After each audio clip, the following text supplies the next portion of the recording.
warahmatullahi wabarakatuh. Perkenalkan, kami dari kelompok 3 akan mempresentasikan materi perbedaan fikih dan usul fikih. Selamat menyaksikan. Pengertian fikih dan usul fikih. Pengertian fikih secara bahasa yaitu memahami secara mendalam, mengerti, dan ahli.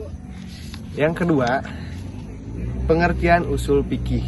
Usul berarti sesuatu yang menjadi dasar atau landasan bagi lainnya. Fikih berarti paham atau mengerti secara mendalam. Konsep kajian fikih dan usul fikih. 1. Fokus kajiannya. Fikih berfokus pada hukum-hukum Islam yang bersifat praktis. Contohnya, hukum salat, zakat, puasa. Tujuannya mengetahui dan menerapkan hukum Allah dalam kehidupan sehari-hari. 2. Usul fikih. Fokus tujuannya. Usul fikih berfokus pada metode, kaidah, dan prinsip. Contohnya, kaidah seperti al-amru lil wujub. Tujuannya membekali mujtahid atau ahli fikih dengan alat untuk menghasilkan hukum dari sumber yang tersedia, terutama dalam menghadapi persoalan baru yang tidak disebutkan secara langsung dalam Al-Quran. Objek fikih dan usul fikih. Yang pertama, objek fikih. Ilmu fikih membahas perbuatan manusia yang berkaitan dengan hukum syariat Islam.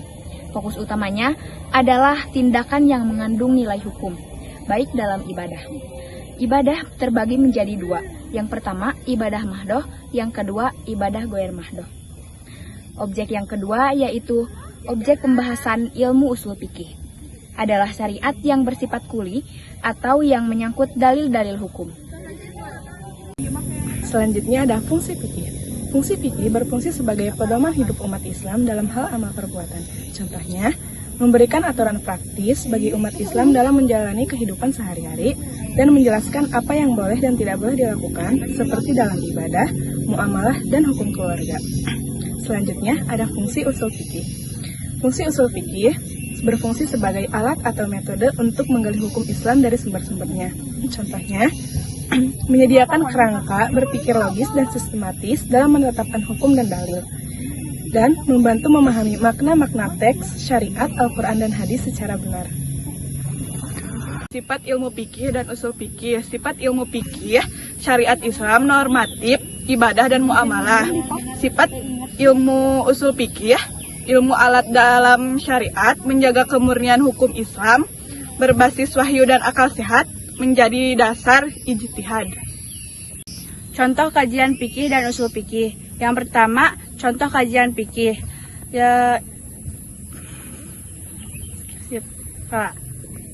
Langsung contohnya. Ganti. 1, 2, 3. Contoh kajian fikih dan usul fikih. Contohnya yang pertama, hukum sholat Jumat. Wajib bagi laki-laki, tidak wajib bagi perempuan. Disyaratkan ada khutbah, jumlah jamaah, waktu duhur, dan lain-lain. Yang kedua, hukum puasa Ramadan. Wajib bagi setiap muslim yang balik dan mampu. Yang ketiga, hukum jual beli. Syarat sah jual beli ada akad, penjual, pembeli, barang, dan harga. Yang keempat, hukum pernikahan. Syarat sah nikah, wali, 2 saksi, ijab kabul. Hukum mahar, tolak, dan rujuk. Contoh kajian usul fikih. Yang pertama ada kaidah al-amru lil wujub. Perintahnya dalam Al-Quran atau hadis menunjukkan wajib sholat. Sholat itu berarti wajib. Kaidah yang kedua al-nahyi yaqtadi al-tahrim. Larangannya yaitu larangan riba.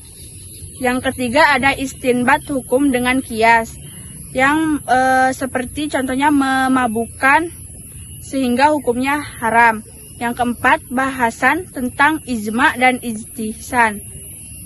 Contohnya memperbolehkan transaksi modern yang tidak disebutkan dalam nas. Hasil kajian fikih dan usul fikih. Yang pertama itu hasil kajian fikih. Fikih menghasilkan hukum-hukum yang bersifat praktis atau amaliyah yang mengatur perbuatan manusia. Bentuk hasilnya itu seperti penetapan hukum suatu perbuatan, seperti wajib, sunnah, dan lain-lain. fatwa atau pedoman hukum. Contohnya itu seperti sholat 5 waktu itu wajib dan hukum bersedekah itu sunat.